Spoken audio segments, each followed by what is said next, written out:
Hello 10th class. Last video बीच में ही बस स्टॉप हो गई थी। देखिए शायद कैमरा में कोई प्रॉब्लम रही होगी। नेक्स्ट क्वेश्चन हमारे पास सेकंड था 4.4 का।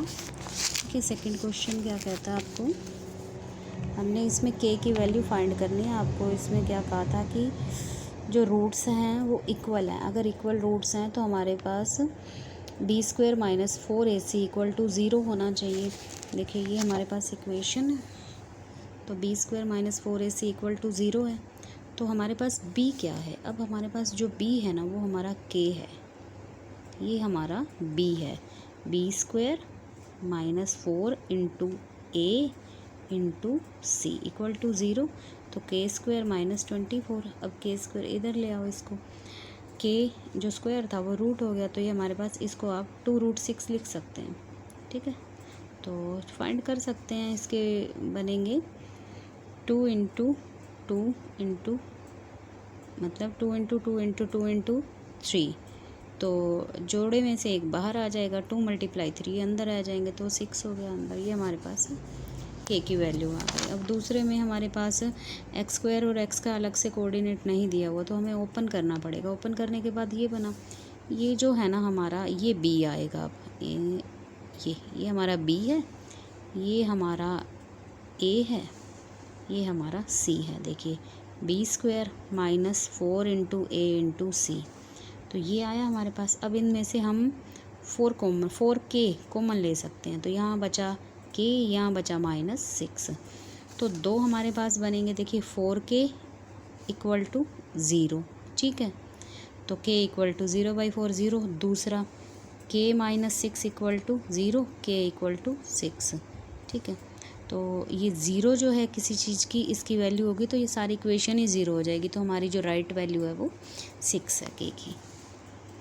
नेक्स्ट देखो, नेक्स्ट क्वेश्चन हमारे पास गिवन है सी क्वेश्चन नंबर 3। देखिए फटाफट से। Is it possible to design a rectangular mango grove whose length is twice as its breadth and the area is 800 metre square? If so then find the length and breadth. अब वो क्या कहता है कि mango Grove जो है उसकी length जो है वो ब्रेथ से डबल है।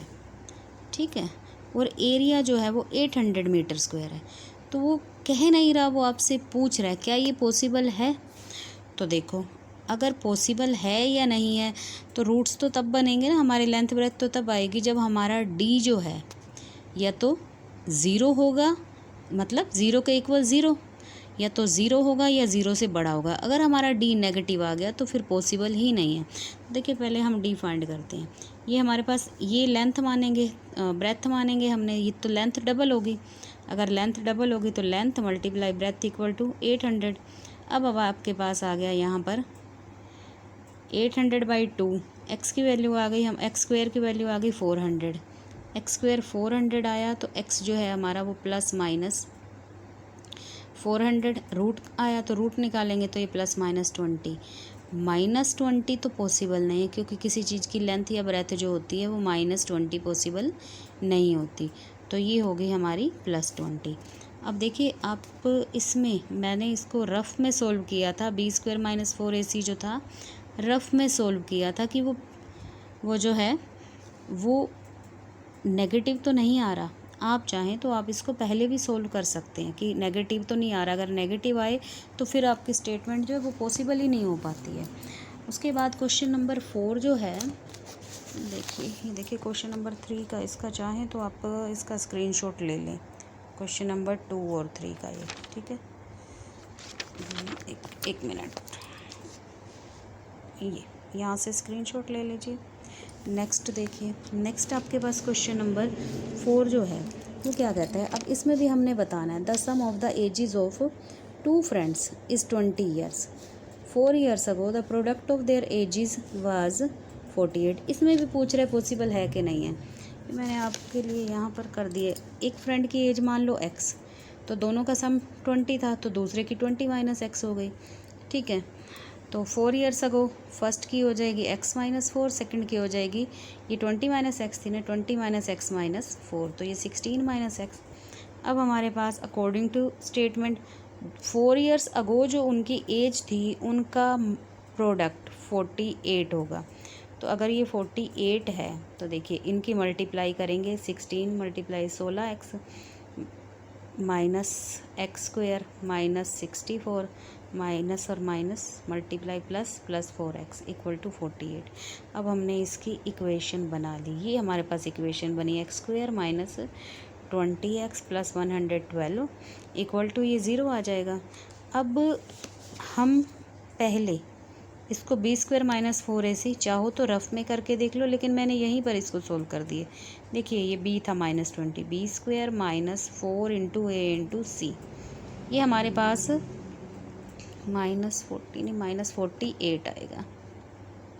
-48 आया। तो माइनस वाला कोई भी हो, नेगेटिव जो होते हैं नंबर्स वो 0 से छोटे होते हैं। तो 0 से छोटा है तो हमारा d जो है वही 0 से छोटा है, तो हमारे लिए ये पॉसिबल ही नहीं है। एंड हो गया, लास्ट क्वेश्चन है आपका, 4th चैप्टर भी आपका कंप्लीट हो जाएगा। फटाफट से देख लीजिए इसको। देखो लास्ट क्वेश्चन कहता है, is it possible to design a rectangular park whose parameter is 80 meter and area is 400 meter, if so find the length and breadth। चलो देखो क्वेश्चन नंबर 5, क्वेश्चन नंबर 5 में ब्रेथ मान ली x, अब हमें length पता ही नहीं है तो पैरामीटर मान लिया, पैरामीटर गिवन है 80 मीटर। तो हमारा पैरामीटर का फार्मूला क्या होता है 2 मल्टीप्लाई लेंथ प्लस ब्रेथ। ठीक है, तो ये पैरामीटर का फार्मूला, पैरामीटर कितना है 80, इसके इक्वल पुट कर लो। तो लेंथ प्लस ब्रेथ 2 जो है वो 80 के नीचे आ जाएगा, डिवाइड करके length plus breadth equal to 40। अब आपकी ब्रेथ को तो हमने x मान लिया था, लेंथ कितनी आएगी, लेंथ आएगी 40 माइनस x। ठीक है, x इधर आके नेगेटिव हो जाएगा। अब आपके पास क्या है, एरिया क्या होता है लेंथ मल्टीप्लाई ब्रेथ। तो ये हमारे पास लेंथ थी, ये हमारे पास ब्रेथ थी, एरिया हमें गिवन था। ये एरिया का फार्मूला, ये एरिया। ठीक है, तो 40x minus x square equal to 400। तो इसको आप ऐसे सोल्व कर लो, -1 कॉमन ले लो तो ये आपका सारा चेंज हो जाएगा। इधर -1 इसके नीचे आके 0, आपकी इक्वेशन सारी ऐसे बन गई। ठीक है, यहाँ से अब आपको सारी इक्वेशन देखिए नज़र आ रही है। उसके बाद हमने इसको स्प्लिट किया तो ये हमारा बन गया। आप चाहते तो यहाँ पर भी बी स्क्वायर माइनस 4ac करके देख सकते थे कि अगर वो नेगेटिव आता है तो आपको इससे आगे करना ही ना पड़ता।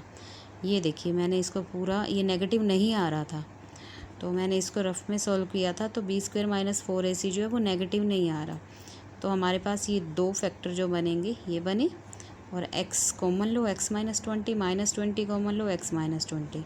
तो हमारे पास x minus 20 equal to 0, x minus 20, तो x इक्वल टू दोनों वैल्यू 20 आ रही हैं। अगर हमारी ब्रेथ 20 है तो लेंथ भी 20 आएगी, क्योंकि दोनों का सम हमारे पास 40 था। इसका मतलब जो पार्क है वो रेक्टेंगुलर नहीं है, जो पार्क है वो स्क्वायर है, क्योंकि साइड्स दोनों इक्वल हैं।